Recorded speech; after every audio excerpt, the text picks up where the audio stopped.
अंडीपूजन मी कसे ट्रान्सपोर्ट करतो, कसे आणतो, शेडमध्ये कसे ठेवतो, कारण की तुमच्या सपोर्टची खूप गरज आहे मला।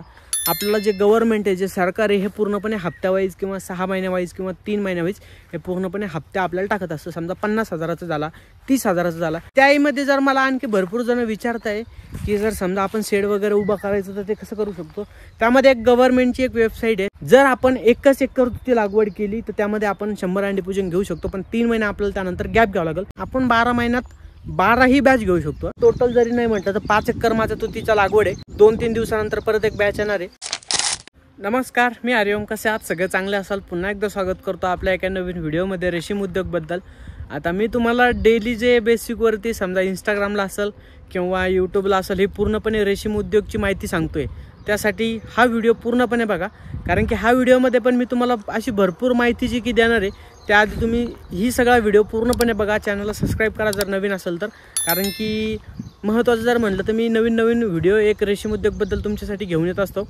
आता मागचा जो व्हिडिओ मी अपलोड केला होता, 2-3 केले होते समजा मागच्या बॅचला, त्यामध्ये मी सांगितलं होतं की आळ्यांनी कोस कसा तयार केलेला आहे, कसं त्या चंद्रिकावर चढलेलं आहे आणि कशा प्रकारे आपल्याला पूर्णपणे प्रॉफिट झालेला आहे। मार्केटचा पण मी व्हिडिओ त्यामध्ये पूर्णपणे अपलोड केलेला आहे। आता ह्या व्हिडिओमध्ये मी तुम्हाला पूर्णपणे बोलणार आहे की आपली बॅच गेल्यानंतर आपण त्याला शेडला कसं मेंटेन ठेवतो, कट कसं करतो, हे पूर्णपणे तुम्हाला मी ह्या व्हिडिओमध्ये सांगणार आहे। कसं माहिती आहे का, सगळ्यात आधी जर शेडचं जर म्हणायचं म्हटलं तर बघा, बॅच गेल्यानंतर आपण हे अस्त्रा नावाचं जे हे औषध आणि लिक्विड आहे, आता याच्यावर पूर्णपणे बघा तुम्ही सगळी माहिती दिलेली याच्यावरती, तुम्ही एकदा बघून घ्या।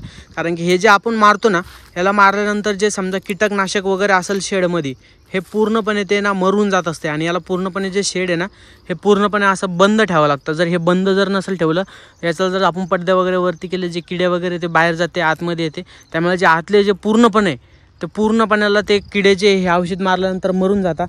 आता याच्यानंतर आपण समजा कधीच समजा तुम्ही माझे इंस्टाग्रामला व्हिडिओ वगैरे बघितला असेल, त्याच्यामध्ये आपण पूर्णपणे जे पडदे वरती करून दिले, पण आता याला पडदे वरती करायला जमणार नाही। आता हे जे पूर्णपणे असं मेंटेन आहे, याला पूर्णपणे असंच मेंटेन ठेवावं लागणार आहे।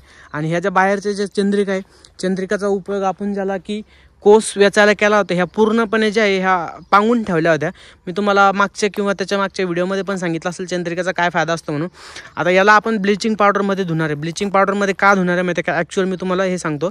आता हे बघा, याला पूर्णपणे जो असा धागा असतो, बरोबर, असा धागा असतो आणि ह्या धाग्यामुळे ना आपल्याला ब्लिचिंग पावडरमध्ये धुवून काढावं लागतं। म्हणजे चांगल्या प्रकारे त्याला 24 घंटे, जवळपास 24 घंट्याच्या वर आपल्याला त्याला भिजू घालावं लागतं।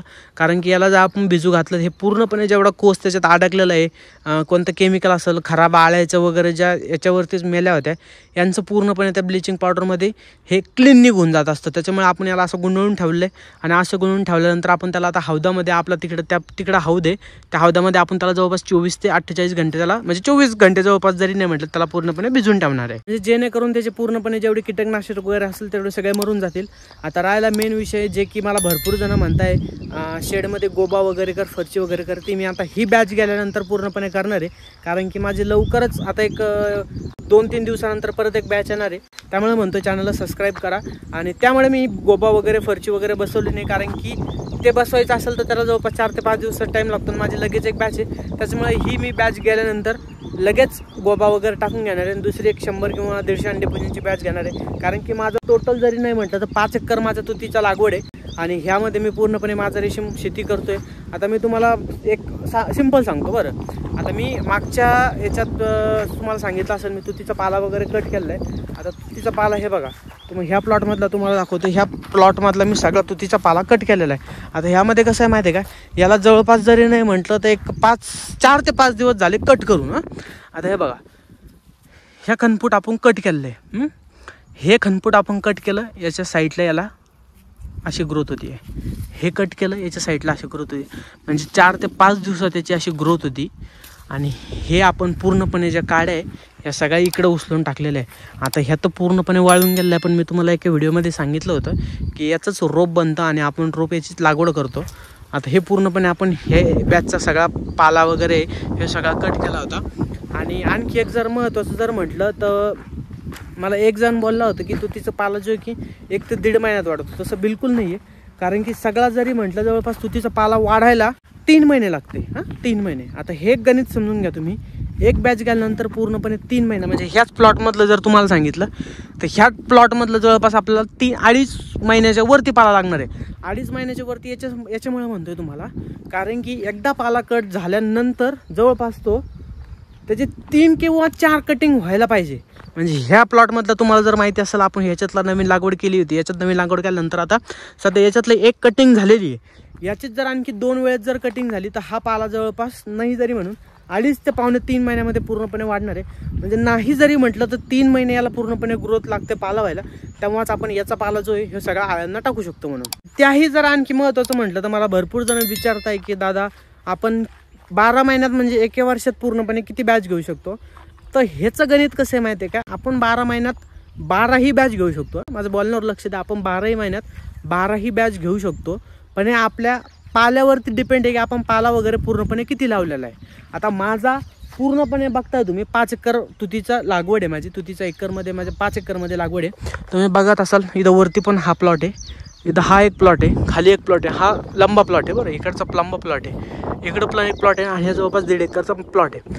आता ह्यामध्ये कसं आहे माहिती आहे का, आता मी जवळपास 1.5 एकरमध्ये 5 एकरमध्ये तुतीची लागवड केलेली आहे. आता नाही म्हणून एक एक्झाम्पल सांगतो तुम्हाला, खालीवर होतं, कारण की एक त्याच्याही महत्त्वाचं वातावरणावरती डिपेंड असतं. तुमच्या आळ्या आपल्या आळ्या किती फिल्डिंग खाणार आणि किती दिवसानंतर त्या कोस तयार करणार. वातावरण जर घडीत एकदम कडक ऊन पडलं, आणि आता मी काल एका जणाला कॉलवरती कन्व्हर्सेशन केलं, रत्नागिरीची ताई होती ती, तर त्यांचं असं म्हणणं होतं आम्हाला जवळपास 34 किंवा 35 दिवस लागते आळ्यांना कोस तयार करायला. आता तिकडं रत्नागिरी म्हटलं तर जवळपास बीच असतं, बीचवरती ऊन पडतं, कधी कधी सावली पडते, त्यामुळे वातावरण चेंजेस होत असतं. आपल्या आळ्यावरती डिपेंड असतं, इन्व्हायरमेंटवर डिपेंड असतं, त्या पाला किती खाणार आहे, कधी मोडवरती उठणार आहे. त्यामुळे जर म्हटलं तर हे असं पूर्ण प्रकारे त्याचं कॅल्क्युलेशन असतं. आता ह्या कॅल्क्युलेशनमध्ये मी तुम्हाला सांगतो, जवळपास आपला 5 एकर तुतीचा पाला आहे, 100 अंडी पूजनला जवळपास 1.25 एकर किंवा 1 एकर तुतीचा पाला लागतो.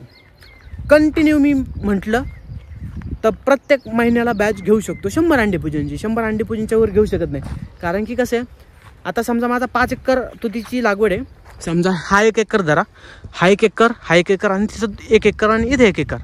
आता हा 1 एकरमधला जर मी ह्या बॅचला जर 100 अंडी पूजन आणल्यानंतर ह्या 1 एकरमधला सगळा पाला कट केला, आता हे मी सगळा 100 अंडी पूजन लागणार, इथलं पूर्ण संपून जाणार बरोबर. त्यानंतर मी ह्या महिन्यात बॅच झाल्यानंतर मी एक 5-6 दिवसाचा परत गॅप घेणार, सगळं शेड वगैरे पूर्णपणे क्लीन करणार. त्यानंतर मी परत 100 अंडी पूजन आणणार, ह्या एकरमधला मी सगळा तुतीचा पाला जो ह्या कट करून टाकणार. आता हा 1 एकर तुतीचा कट केल्यानंतर मी परत सगळा आळ्याला टाकणार, ती बॅच गेली. 3ऱ्या महिन्यात मी 21 दिवसाची बॅच असते, 3ऱ्या महिन्यात मी काय करणार, 6 दिवसाचा गॅप घेणार, शेड वगैरे पूर्णपणे क्लीन करणार. 3ऱ्या महिन्यात मी ह्या 1 एकर, आता हे 1 एकरने मी तुम्हाला एक्झाम्पल सांगतोय, ह्या 1 एकरमधला मी तुतीचा पाला टाकणार. आता हा 1 एकरमध्ये तुतीचा पाला जर मी टाकला तर 3 महिन्यात माझा 3 बॅच निघतात 100 अंडी पूजनच्या बरोबर. माझ्याकडे ऑलरेडी 2 एकर तुतीचा पाला उरलेला आहे, 5 एकर लागवड आहे माझी. आता मी 4थ्या महिन्यात परत एक बॅच घेणार. 4थ्या महिन्यात बॅच घेतल्यानंतर माझा 4थ्या 5 एकरमधलं 3 एकर संपलेला आहे, 4थ्या एकरमधलं 1 एकर मी तुतीचा पाला त्याला टाकणार. तीही बॅच गेल्यानंतर आता ह्या जे पहिल्या एकरमधला मी पहिल्या बॅचला 100 अंडी पूजनची बॅच घेतली होती, याला जवळपास 3 महिने लागणार आणि माझे 3 महिने होत आहे कंप्लीट 3 एकरमध्ये बरोबर. 3 महिन्यात हे पूर्णपणे वाढणार, म्हणजे माझ्याकडे एक्स्ट्रा 2 एकर तुतीचा पाला राहतोय. प्रत्येक महिन्याला मी 100 अंडी पूजनची बॅच घेतली तर हे साधं आणि सिंपल कॅल्क्युलेशन आहे. जर आपण 1 एकर तुती लागवड केली तर त्यामध्ये आपण 100 अंडी पूजन घेऊ शकतो, पण 3 महिने आपल्याला त्यानंतर गॅप घ्यावा लागेल, कारण की हा पाला वाढायला पूर्णपणे 3 महिन्याची ग्रोथ लागत असते, हे लक्षात घ्या तुम्ही. माझ्याकडे 5 एकर आहे, मी 200 अंडी पूजनची घेतली, मागची 200 अंडी पूजनची घेतली, 6 दिवसाचा गॅप घेतला, परत माझी 2-3 दिवसानंतर 200 अंडी पूजनची परत बॅच येते आणि परत माझ्याकडे तुतीचा पाला जो आहे की 1 एकर जवळपास उरणार आहे, तर मी परत 100, 110, 125ची तुतीची बॅच आपल्याला आळ्याची बॅच घेणार आहे, कारण की त्याची जवळपास खूप मोठी कटिंग झाली आहे आणि एका खोडाला जवळपास भरपूर म्हणजे खनपुटं उगलेले, त्याच्यामुळं ते जास्त पण पाला येतो असतो त्याला. ही गोष्ट तुम्ही लक्षात घ्या. आपण वर्षामध्ये किती बॅच घेऊ शकतो तो पूर्णपणे, मला तरी असं वाटतं हे पूर्णपणे क्लिअर झालं असेल तुमचं म्हणून. त्यामध्ये जर मला आणखी भरपूर जण विचारताय की जर समजा आपण शेड वगैरे उभा करायचं तर ते कसं करू शकतो, त्यामध्ये एक गव्हर्नमेंटची एक वेबसाईट आहे सिल्क सामग्री म्हणून, त्यामध्ये आपण शेड बनवायचं म्हटल्यानंतर आता माझ्या शेडला तुम्ही बघू शकता, माझ्या शेडला जवळपास जरी नाही म्हटलं तर एक 3-3.5 लाख रुपये खर्च आलेला आहे. आता हे जे 3.5 लाख रुपये हे मी स्वतः खिशातून टोटल आधी भरले होते, त्यानंतर याचे पूर्ण बिल असेल, याची पूर्णपणे माहिती असेल. समजा एक आपण गुगल मॅपवरती फोटो काढतो, याचा 7/12/8चा उतारा पूर्णपणे याची फाईल तयार करून एक त्या वेबसाईटला किंवा एखाद्या एजंटकडे ते अपलोड करावं लागते. अपलोड केल्यानंतर ती प्रोसेस फाईल होते आणि आपल्याला जे गव्हर्नमेंट आहे, जे सरकार आहे, हे पूर्णपणे हप्त्यावाईज किंवा 6 महिन्यावाईज किंवा 3 महिन्यावाईज हे पूर्णपणे हप्त्या आपल्याला टाकत असतं. समजा 50,000चा झाला, 30,000चा झाला, हे पूर्णपणे आपलं जवळपास 2 ते 2.5 वर्षामध्ये जेवढं आपण शेड उभा केलं याचे पूर्णपणे पैसे नील होतात. पण स्वतः सुरुवातीला आपल्याला हे पैसे सगळे खिशातनं टाकावं लागते. हे पण महत्त्वाचं तुम्हाला सांगायचं होतं. आणि आता हे बघा, जवळपास जरी नाही म्हटलं तर आपण जेव्हा तुती लागवड केली होती ना, हे बघा, हे तुतीचं झाड आहे अशा प्रकारे वाढतं बरं.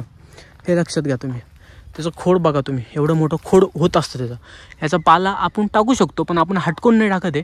कारण की हा पाला जो आहे ना, ह्या पालामुळे आपल्या शेडला सावली पडते. जास्त ऊन जरी असलं तर सावली पडते, जास्त थंडी असली तरी जास्त त्याचा इफेक्ट होत नाही.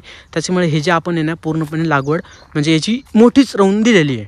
शेडमध्ये तर वगैरे पूर्णपणे फवारणी केलेली आहे. सगळं काही विषय नाही शेडमध्ये, मी तुम्हाला आळ्या आल्यानंतर दाखल. आता महत्त्वाचं जर म्हटलं तर आणखी आपण शेडमध्ये आणखी एक करणार आहे. आळ्या जर समजा आपल्या उद्या येणार तर आपण आज पूर्णपणे डेकॉल नावाचं एक औषध असेल, मी तुम्हाला इंस्टाग्रामच्या व्हिडिओमध्ये डेली बेसिकवरती सांगतोय. ते डेकॉल आपण परत एकदा पूर्णपणे औषध पंप असेल पूर्णपणे त्यांना फवारून घेणार, म्हणजे जेणेकरून सगळं ते भिजलं पाहिजे, त्याचे पाईप वगैरे भिजलं पाहिजे. 24 घंटा अगोदर आळ्या येण्याच्या, ते आपण टाकल्यानंतर मग त्याला आळ्या आपण आणणार. आळ्या आणल्यानंतर मग त्याची प्रोसेस समजा आपण त्याला काही होऊ शकत नाही. पण आता टेम्परेचर मेंटेन ठेवणं गरजेचं असतं शेडमध्ये. समजा 20, 21, 22 असेल, समजा 22 किंवा 23 असेल सध्या ह्या घडीला म्हणतोय टेम्परेचर, तर आपल्याला 19, 20, 21, 22, 23 इथपर्यंत आपल्याला हे सगळं मेंटेन ठेवावं लागतं. जर त्यामध्ये खालीवर झालं तर हरकत जास्त होत नाही. फक्त त्या जे आळ्या आहे त्या फिल्डिंग जास्त खातात, म्हणजे त्या पाला जास्त खातात. आता मी तुम्हाला पूर्णपणे सांगितलेलं एका दिवसामध्ये 2 फिल्डिंग असतात म्हणून, त्यामुळे असं पूर्णपणे 4 मोड असतात. हे 4 मोड मी तुम्हाला पूर्णपणे नंतर सांगल. आशा करतो की हा तुम्हाला पूर्णपणे व्हिडिओ आवडला असेल. कारण की मी एक स्वतः तुम्हाला तर माहिती, मी माझी स्वतः डिग्री कंप्लीट करून रेशीम शेती करतोय शेतामध्ये, एक शेतकऱ्याचा मुलगा. तर व्हिडिओ आवडला असेल तर लाईक करा, कारण की तुमच्या सपोर्टची खूप गरज आहे मला. तुमचा सपोर्ट असला त्यावर मी एवढं पूर्णपणे अपलोड असेल, माहिती वगैरे असेल, हे मी तुम्हाला देऊ शकतो. व्हिडिओ आवडला असेल तर लाईक करा आणि एक चांगली कमेंट करा, जेणेकरून मला चांगला फीडबॅक म्हणून मी त्याचा आणखी चांगला वापर करून तुम्हाला नवनवीन व्हिडिओ आणल. कमेंट करा, चॅनलला सबस्क्राईब करायचं विसरू नका. कारण की मी पूर्णपणे रेशीम उद्योगचे जेवढे व्हिडिओ तेवढं मी करतोय, माझे गावातले करते, याचे व्हिडिओ मी तुम्हाला प्रॉपरपणे माहिती घेऊन येत असतो. त्याच्यामुळे चॅनलला सबस्क्राईब करा. तर भेटूया पुन्हा एकदा नवीन व्हिडिओमध्ये. तोपर्यंत काळजी घ्या. नवीन व्हिडिओमध्ये म्हणजे माझी एक 2 ते 3 दिवसानंतर 200 अंडीपूजनची परत एकदा बॅच येते. अंडीपूजन मी कसे ट्रान्सपोर्ट करतो, कसे आणतो, शेडमध्ये कसे ठेवतो, याची मी पूर्णपणे तुम्हाला दुसऱ्या व्हिडिओमध्ये माहिती देणार आहे. त्यामुळे चॅनलला सबस्क्राईब करा. तर भेटूया पुन्हा एकदा त्या व्हिडिओमध्ये. तोपर्यंत काळजी घ्या. Tata, bye bye.